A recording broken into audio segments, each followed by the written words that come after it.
Playing Zootown's hottest music here at 107.5 Zoo FM with Aaron Traylor and the one, the only Mr. Donnell Rawlings. Woo! I'm rich, bitch! Oh, wow! Can I say that? I just said it. So at that point, we just end the interview right there. Done. Go out and see him tonight. The quickest interview in the history of radio. That's exactly it. Opening and closing the same in one interview. Okay, so one of the questions, of course, that I had for you, what do you do when someone walks up to you and gives you that impression and it's just horrible?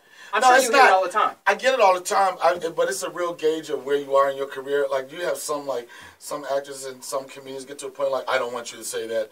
I've done so much, my body of work is. But as a stand-up comic, it's so hard to get recognized for anything. So if people have something they can connect to you with, you know, I embrace it, you know. And I look at it like this: if you're one of those people that don't engage their fans and don't want to communicate with people, just stay in the house, because like, we're public figures. So it's that reaction is the reason why people come to see you, and it's the reason why you get to, you know, establish your brand. So I embrace it. I was dating this one girl once. I got to tell you this quick story, and she was from a well-to-do family, right? And I'm not from a well-to-do family. I'm from a to-do family, but, you know, well, I don't know. Yeah. But so we walking down the street, and somebody yelled out, and she's from a really wealthy family, and somebody yelled out, I'm rich, bitch, and she said, me too, right? And I was like, that was the best comeback. I was like, oh, excuse me. So, you know, you live with it. And people, do you get tired of people calling you Ashy Larry?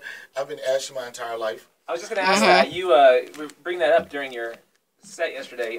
You were a incubated child. Yes. And you have no problems talking about this at all. I have no problems to talk with people. I'm not the only kid that grew up in the incubator. Right.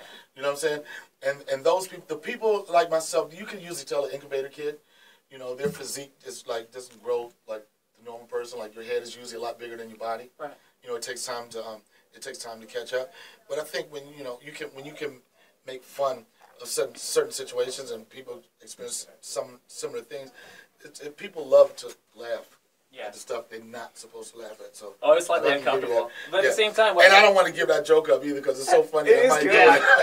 No, it's a funny. You should have seen him last night, because he really took his timeline, his entire story, from the moment he was born till about the time you got into high school. I mean, you really kind of share your whole life story. But years ago, I had an idea for a special. I wanted to call it 0 to 60. Good idea. And it's so interesting that you pointed it out, because what I'm trying to do is, like, certain jokes, you know, you got like filler jokes you do just to please the crowd.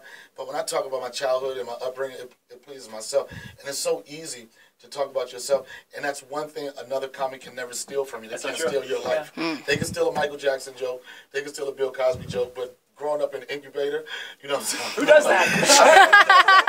So you gave me inspiration to want to continue that. You should. Yeah, I want to take it through, because I got stories about being in the military and a lot of stuff. I think that's what my next special going to be, about my childhood. It's going to be from 0 to 60. I would love to see it. And you inspired that. Thank you. So that's awesome stuff. We just learned that he's about 60 years old, right?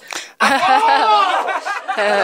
know what? I will take 60. Then everybody like, damn, you look good for 60. You do.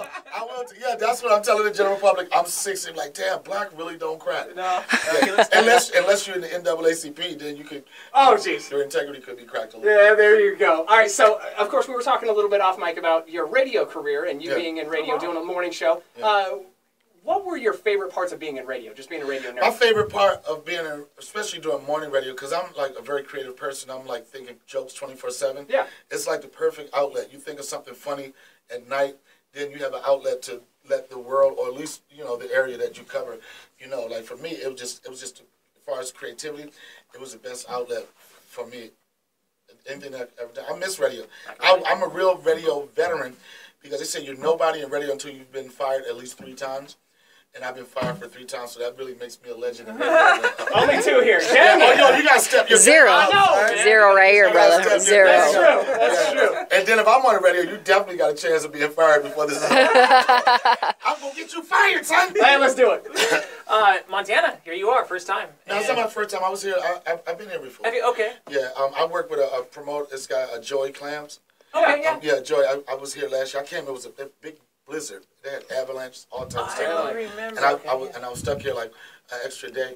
Our turnout wasn't that well, but I will say the community had a good time, man. Went to a couple bars, and the shows didn't go that well because of the weather. But I don't know. You guys drink. Yeah, we drink. You know, you would shovel yourself to a bar. I don't care, man.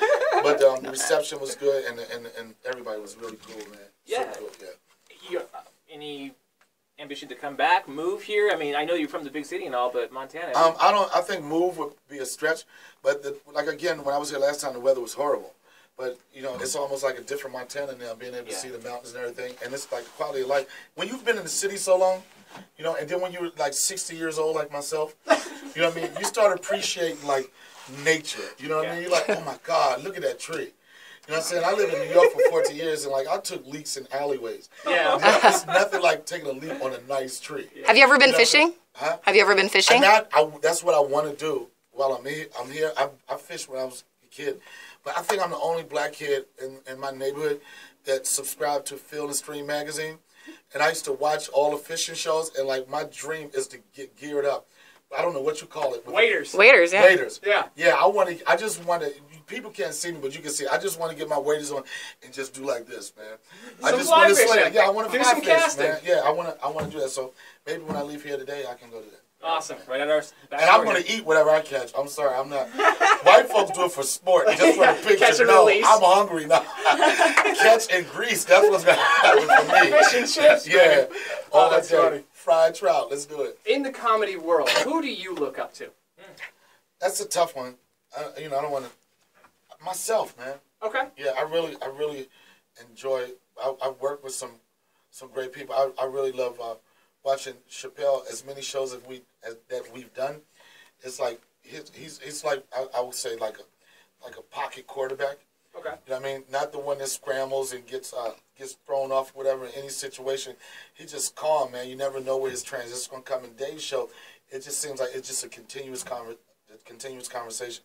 So I really look up to Dave, his stand-up, and I look at what he's done Dave's been doing stand-up comedy probably since he's like 13 or 14.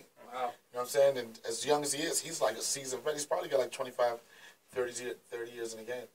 And also I'm grateful that, you know, he, out of, you know, a handful of people that were on the Chappelle show, I was one of the people that he believed in and trusted my comedic ability to be able to go up there and make something fun. So what I noticed about the performance last night, I was telling my wife this on the way out, first time I've actually, I know you guys exist out there, but this is the first time we experienced it. You didn't really, you had a little bit of a flow with your story. You kind of knew where you were going, but you stopped, took advantage of the moment, and made it funny. I mean, but see, that's one, I like comics, certain comics, they have their set, you know what I'm saying?